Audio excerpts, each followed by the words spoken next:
talk to everybody about peptides. So the reason why today, April 1st, is a day I decided to make a video about this is because today I officially have lost my COVID 100. Over the course of COVID, I gained a good amount of weight. I weighed about 370 pounds, give or take, back in 2022. I started on GLP-1s, the generic name, I guess, as everybody knows, is Ozempic, the peptide. So I started taking some of that, I want to say this time about seven months ago, and had good enough results. The issue was, after I did GLP-1, I went up to GLP-2, did a couple cycles of that. GLP-2, I guess, is like tirzepatide. So I went from semaglutides to tirzepatides, off and on over the last, for about 4 to 5 months. Had moderate success. The biggest issue I always ran into was just energy. With these semaglutides, GLP-1 and 2, I wouldn't be hungry, and if I ate, I'd be super duper sick to my stomach.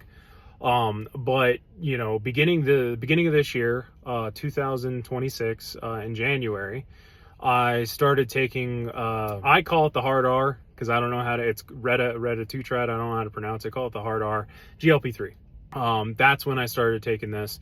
I started about January 11th is when I took my first dosages, but that's when I started. And today being April 1st, I've lost about 60 pounds, just off of the last 3 months. Kind of giving you an overview of what these peptides do is, as opposed to like taking, artificial like growth hormone or testosterone or something along those lines, GLP-1s, instead of replacing your naturally occurring, I don't really even know how to say it, but what GLP-1s do is it signals naturally occurring processes in your body, such as hunger. When you eat a big dinner, you go to the buffet and you just get super duper full. What peptides do is, they help enable that without actually eating. So it just prevents you from eating. That's kind of the biggest thing with regard to this. Now, the issue that I ran across with not eating and, GLP-1 and GLP-2 is just my energy levels. My regimen is I take my dosages on Sunday. Sunday, I'm not hungry. Monday, not really hungry. Tuesday, not really hungry. But then, on GLP-1, GLP-2, my energy level would be non-existent. I work out pretty much 5 to 6 days a week, pretty consistently, hour and a half, 2 hours, just depending on the mood, pretty consistently. So by Wednesday, I have no energy to do anything, gym, let alone